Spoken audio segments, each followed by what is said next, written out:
સુરેન્દ્રનગર જિલ્લાના થાનગઢ નગરપાલિકામાં ભારતીય જનતા પાર્ટીનું શાસન છે અને ભારતીય જનતા પાર્ટીની બોડી વહીવટ કરી રહી છે, પરંતુ થાનગઢ નગરપાલિકાનો વહીવટ સાવ ખાડે ગયો છે અને જેના કારણે લોકો હેરાન પરેશાન થઈ રહ્યા છે.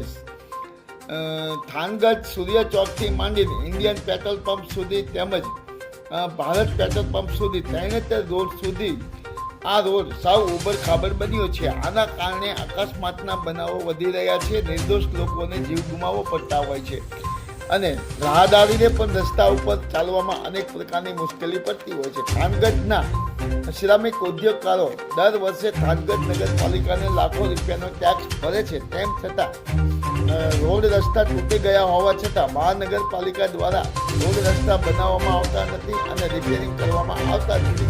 આના કારણે નિર્દોષ લોકોને જીવ ગુમાવવો પડે છે અને વાહન ચાલકોને રસ્તા ઉપર વાહન ચલાવવામાં પણ અનેક પ્રકારની મુશ્કેલી પડે છે, જેના કારણે થાનગઢની જનતામાં ભારે નગરપાલિકાના સત્તાધીશો પ્રત્યે ભારે રોષ લોકો ઠાલવી રહ્યા છે.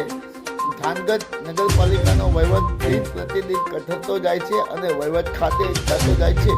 થાનગઢ નગરપાલિકામાં રોડ રસ્તા સાવ ખરાબ થઈ ગયા હોવા છતાં થાનગઢ નગરપાલિકાના ભાજપના સત્તાધીશો ખાડા પૂરતા નથી અથવા રસ્તા બનાવતા નથી. આમ થાનગઢ નગરપાલિકાના ભાજપના સત્તાધીશોની બેદરકારી કહેવાય. માયાજાળ ન્યૂઝ ચેનલ જય સુરેન્દ્રનગર.